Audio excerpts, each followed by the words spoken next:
President Biden held his first formal news conference since coming into the White House. He covered a wide range of topics and was pressed repeatedly about that surge at the southern border and whether his policies have contributed to the increase of unaccompanied minors. And our chief White House correspondent Cecilia Vega pressed the president on the difficult conditions at those border facilities, asking if it was acceptable.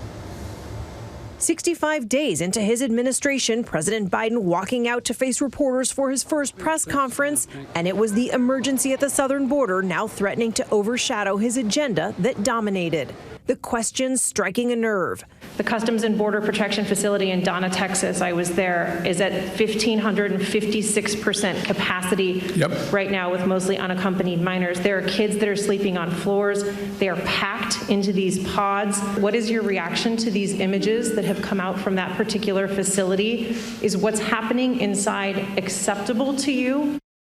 That's a serious question, right? Is it acceptable to me? Come on. That's why we're going to be moving 1,000 of those kids out quickly. That is totally unacceptable. Tonight, there are some 16,000 unaccompanied migrant children now in U.S. custody, a near record. We spoke to migrants at the border, like 9-year-old Josel, who made the long journey from Honduras without his parents. The phone number for his grandfather in North Carolina written on that pink hat. Este es el número de tu abuelo, ¿verdad? This is his grandfather's phone number. Many of those migrants said they made that dangerous journey north because they believed it would be easier now. Sir, you blamed the last administration, but is your messaging in saying that these children are and will be allowed to stay in this country and work their way through this process, encouraging families like Josel's to come? The idea that I'm going to say, which I would never do, that if an unaccompanied child ends up at the border, we're just going to let them starve to death and stay on the other side. No previous administration did that either, except Trump. I'm not going to do it. I'm not going to do it. The other urgent crisis, those 2 mass shootings in the span of a week, 18 lives lost. But facing the political reality that with the 50-50 split in the Senate, his party does not have the votes to pass sweeping gun control legislation, the president issuing this warning to Republicans, signaling he could back changing rules in the Senate to push his agenda through. We're going to get a lot done. And if we have to, if there's complete lockdown and chaos as a consequence of the filibuster, then we'll have to go beyond what I'm talking about.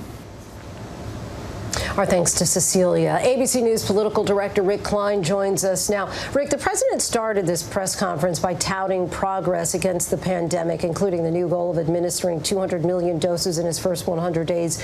There are so many issues on his agenda, but is his performance on the pandemic the central factor on whether his first 100 days and beyond are considered a success?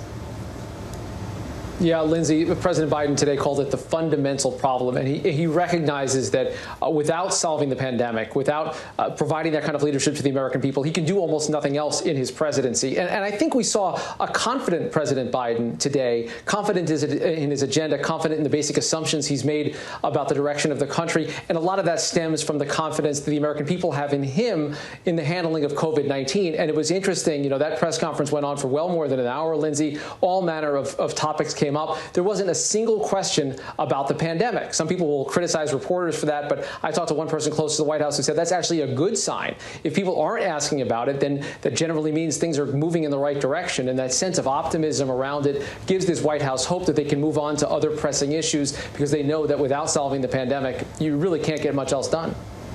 And of course, reality does have a way of intruding, with gun violence and the surge at the border already providing pressure for action. How did the president handle that in his press conference today as he grapples with these events? One at a time. That's what he says the prescription is for dealing with these pressing issues, is that there's no sense in trying to grapple with all of them and to do the kind of chaotic, frenetic pace that maybe his predecessor enjoyed and thrived in.